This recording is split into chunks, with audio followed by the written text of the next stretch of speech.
के इस वीडियो में मैं बात करने वाला हूँ इंग्लिश को लेकर के कि मैंने इंग्लिश की तैयारी कैसे की, कौन कौन से सोर्सेस को फॉलो किए, कौन सी गलतियाँ की मैंने जो मुझे नहीं करनी चाहिए थी, है ना, ताकि आप उन गलतियों को ना करें। एग्ज़ाम में किस लेवल की क्वेश्चन आती है, कौन कौन सी क्वेश्चंस आते हैं, कौन से टॉपिक से क्वेश्चन पूछे जाते हैं और कैसे क्वेश्चंस पूछे जाते हैं, इन सारे टॉपिक्स पे आज हम बात करेंगे। तो सबसे पहले सोर्सेज की बात करें तो मैंने अनअकैडमी की सब्सक्रिप्शन ले रखी थी, है ना, उससे प्रेप की। बट एक्चुअली आपको, अगर आपकी बेसिक्स अच्छी है तो आपको कोई भी सोर्सेज की in the sense such requirement नहीं है ना। आपको सीधे मॉक्स पे जाना चाहिए, मुझे ये बताने वाला कोई नहीं था। तो मैंने सोर्सेज को फॉलो किया। एक फोमो होती है ना, कि इन द सेंस कि मैं कुछ पढ़ रहा हूँ तो कुछ छूट ना जाए, कुछ ग्रामेटिकल्स रूल्स मुझे ना आए और उन्हीं रूल्स पे अगर क्वेश्चंस बन जाए तो क्या होगी, ये सारा फोमो होता है। तो मैंने भी ऐसे सारे स्टूडेंट की तरह पहले कोर्स लिया, है ना, कोर्स को फॉलो किया, सारे क्लासेस की, प्रीलिम्स की, मेंस की, फिर क्वेश्चंस बनाया, डीपीपी बनाया, जो भी सर वर्क्स देते थे। बट एक्चुअली ये करनी होती नहीं है ना। मैंने किया बट उतने मन से कुछ नहीं किया, बस मैं, हाँ, क्लासेस पूरे मन से की, नोट्स बनाई, पर मैं सच बताऊँ तो उन नोट्स को कभी ऐसा पलट के अच्छे से देखा भी नहीं। क्यों? क्योंकि जब एग्ज़ाम नज़दीक आई और जब मैं मॉक्स लगाने लगा, जबकि मुझे पहले ही करनी चाहिए थी। मैं आपको एक बात साफ साफ बताता हूँ, ये पूरी बैंक की एग्ज़ाम मॉक पे टिकी है। आप जितना मॉक लगाओगे, जितने मॉक की गलतियाँ को सुधारोगे, उतने अच्छा होते जाओगे और उतनी जल्दी क्वेश्चंस बनने लगेंगे आपकी। ये आपकी नॉलेज की एग्ज़ाम ही नहीं है बैंकिंग, ये एग्ज़ाम है आपके स्पीड की। नॉलेज बहुत कम रिक्वायर्ड है इसमें, कॉन्सेप्ट्स बहुत कम है। ये एग्ज़ाम है स्पीड की, आप उस लिमिटेड टाइम में कितनी जल्दी बना करके अपना मार्क्स स्कोर कर सकते हो। ये है, स्कोर सब कर लेंगे। अगर आप भी लेकर के बैठोगे क्वांट्स के अभी एक पेपर को, आप पूरा पेपर सॉल्व कर लोगे। क्यों? 10th लेवल की पेपर आती है भाई, प्रॉफिट लॉस रेशियो, परसेंटेज, कौन नहीं पढ़ा। पर बात है कि उस लिमिटेड टाइम में 20 मिनट के स्लॉट में आपको 35 क्वेश्चन, 30 क्वेश्चन बनाने हैं। वो बनते हैं कि नहीं? वो सबसे नहीं बनते हैं। वो कॉन्सेप्ट्स इतने जल्दी सबसे नहीं लगते, वो ट्रिक्स सबको नहीं आते। वही सीखनी है बैंक एग्ज़ाम में। तो आज मैं इंग्लिश की बात करता हूँ, ठीक है। तो सोर्सेस अगर आपको फॉलो करना है तो मैं बताता हूँ आपको कौन कौन से सोर्सेस फॉलो करना चाहिए। आप यूट्यूब से कैसे प्रेप कर सकते हो, और भाई बैचेस की कोई रिक्वायरमेंट नहीं है, आप यूट्यूब से आराम से प्रेप करो, हो जाएगी, है ना। एक नमिसा बंसल मैम है, नमिसा बंसल, उनकी रोज़ एडिटोरियल आती है, उनको करो, है ना, या विशाल परिहार सर, इन दोनों में से किसी एक की एडिटोरियल कर लो जो आपको पसंद है। नमिसा बंसल की करोगे तो उसमें फ़ायदा ये है ना कि आपको बहुत सारे वर्ड्स मैम सिखाती है डेली बेसिस पे। वर्ड्स सर भी सिखाते हैं, विशाल परिहार सर भी दिखाते हैं वर्ड्स, पर इन द सेंस कि विशाल परिहार और नम, देखो दोनों टीचर अच्छे हैं, दोनों में से जिनमें आपको अच्छा लगे पढ़ के, जिनसे अच्छा लगे आप उनका एडिटोरियल करो, पर एक एडिटोरियल डेली बेसिस पे मस्ट है ना। आपको दोनों में से एक क्लासेस करनी है। जैसे विशाल परिहार सर की, और एक और टीचर थे, तरुण ग्रोवर करके एक टीचर है इंग्लिश का ही, जो भी काफ़ी अच्छे टीचर है बैंकिंग के फील्ड में। तो आप इन दोनों में से किसी भी सर से पूरा मॉक लिस्ट, मतलब in the sense mock list बोल रहा हूँ, पूरा प्रीलिम्स का, मेंस का प्लेलिस्ट बना हुआ है इनका, जल्दी मैं अपने चैनल पे भी अपलोड कर दूंगा। उन सारे प्लेलिस्ट से आप बेसिक्स कंप्लीट कर सकते हैं। पर अगर आपने क्लास 10 तक अच्छे से इंग्लिश पढ़ी है, आपको ठीक ठाक रूल्स पता है, तो मैं तो कहूँगा आप सबसे पहले मॉक लो। हाँ, मॉक कहाँ से लेनी है भाई? तो मॉक आप टेक्स्ट बुक को ले सकती हो। मैं 2 मॉक ले रखा था, एक टेक्स्ट बुक की, एक ऑलिव बोर्ड की। ऑलिव बोर्ड क्या है, थोड़ा सा एग्ज़ाम से टफर आता है, उसका पेपर्स टफ होते हैं। पर अगर आप ऑलिव बोर्ड में मार्क्स स्कोर कर पा रहे हो तो एग्ज़ाम में आराम से कर लोगे, क्योंकि ऑलिव बोर्ड का लेवल काफ़ी अच्छा है एग्ज़ाम से। और टेक्स्ट बुक का मैं कहूँ तो थोड़ा एग्ज़ाम लेवल है, एग्ज़ाम में जैसे पूछते हैं टेक्स्ट बुक में भी क्वेश्चन लगभग वही रहते हैं, थोड़ा सा हाई रहता है, ऑलिव बोर्ड थोड़ा ज़्यादा है। मैं ये 2 लेकर रखा था।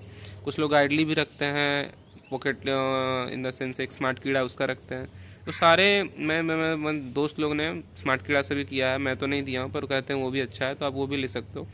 कहना है कि आपको जो सही लगे, एक मॉक ले लो, है ना, और मॉक दो पहले। आप प्रेप स्टार्ट मत करो इंग्लिश की, आप पहले मॉक लगाओ, 2-3 मॉक लगाओ। प्रीलिम्स की, आरआरबी की प्री लगाओ क्लरिकल लेवल पे, उसकी लगाओ। इंग्लिश की सेक्शनल मॉक, है ना। उसके बाद फिर एसबीआई क्लर्क की सेक्शनल मॉक लगाओ, आईबीपीएस क्लर्क की सेक्शनल मॉक लगाओ। ये तीनों एग्जाम की प्रीलिम्स लेवल की इंग्लिश की सेक्शनल मॉक लगाओ। फिर देखो आपको कितने आते हैं। और आते हैं इन द सेंस ये देखो कि आपको कॉन्सेप्ट्स आते हैं कि नहीं। ये मत देखो कि आप स्कोर कर पा रहे हो 20 मिनट 25 मिनट के टाइम स्लॉट में या नहीं, ये मत देखो। आप देखो कि सारे क्वेश्चंस आपसे बन रहे हैं कि नहीं। अगर बन रहे हैं, आपको सारे कॉन्सेप्ट्स आ रहे हैं, तो आपको इंग्लिश में कुछ पढ़ने की अच्छी ज़रूरत नहीं है, आपको प्रैक्टिस की ज़रूरत है। और यही मुझे नहीं पता थी। मुझे भी पढ़ने की अच्छी उतनी ज़रूरत नहीं थी, मुझे प्रैक्टिस की ज़रूरत थी। मैं पढ़ने चला गया, प्रैक्टिस कम हुई, तो इन द सेंस इस साल उतनी भी इन द सेंस अच्छी नहीं हुई, मतलब पेपर में स्कोर्स आए 30/25 आए हैं, स्कोर ठीक है, बट वो 30/30 किया जा सकता है। इंग्लिश एक स्कोरिंग सब्जेक्ट है, और यहाँ हमारे बैंकिंग में एक एक नंबर बहुत इंपॉर्टेंट होता है। प्रीलिम्स में अगर देखें तो, क्योंकि प्रीलिम्स की कट ऑफ बहुत काफ़ी कुछ कुछ एग्ज़ाम्स की हाई जाती है। जैसे अभी आरआरबी की प्रीलिम्स ख़त्म हुई है ना, उसमें यूपी की कट ऑफ जा रही है 80 में जा रही है, 75, 73, कभी 77 चल जा रही है। तो सिर्फ ये आरआरबी में थोड़ा सा दिक्कत है कट ऑफ का, बाकी आईबीपीएस और एसबीआई और मैं दोनों में ठीक कट ऑफ जाती है। ठीक है, तो कट ऑफ की तो बाद में बात करेंगे अगले वीडियो में। बता रहा था इंग्लिश पे आता हूँ, है ना। तो इंग्लिश एक स्कोरिंग सब्जेक्ट है, आप आराम से इसमें 30/30 भी स्कोर कर सकते हो। थोड़ा सा पजल रीअरेंजमेंट जो होता है उसमें थोड़ा फंस सकते हो, है ना, वो अलग बात है, पर स्कोरिंग सब्जेक्ट आप स्कोर कर सकते हो फुल इंग्लिश में। ठीक है, तो चलो वापस से मैं टॉपिक्स पे आता हूँ। मैं बताता हूँ कि कौन से टॉपिक से क्वेश्चंस आता है और कैसे कैसे क्वेश्चंस आते हैं। यहाँ पे मैं क्वेश्चन अभी लगा दूंगा, क्वेश्चंस आप देखते जाना। ठीक है, तो पहला जो है एक आता है क्या, ग्रामेटिकली करेक्ट सेंटेंस को मैच करने के लिए, है ना। ये जो क्वेश्चंस दिख रहे हैं इसी टाइप के क्वेश्चंस आते हैं। ग्रामेटिकली करेक्ट सेंटेंस को पिक करने के लिए आपको मैचिंग करनी होती है। आपको ऑप्शंस दिए जाते हैं कि कौन सा ग्रामेटिकली करेक्ट है। इसमें पेयर, आपको पेयर फाउंड करना है, नीचे ऑप्शंस रहेंगे, आपको पेयर टिक करना है। फिर आता है करेक्ट स्पेल्ड, है ना। आप देख सकते हो इस क्वेश्चन को, कैसे क्वेश्चन आ रही है करेक्ट स्पेलिंग की। एक पैराग्राफ में कुछ वर्ड्स लिखे हुए हैं, आपको उन वर्ड्स में से पहचानना है कौन सा इनकरेक्टली स्पेल्ड है या करेक्टली स्पेल्ड है। वो क्वेश्चन पर डिपेंड करता है, कभी इनकरेक्ट वाले पूछ लेते हैं, कभी करेक्ट वाले पूछ लेते हैं।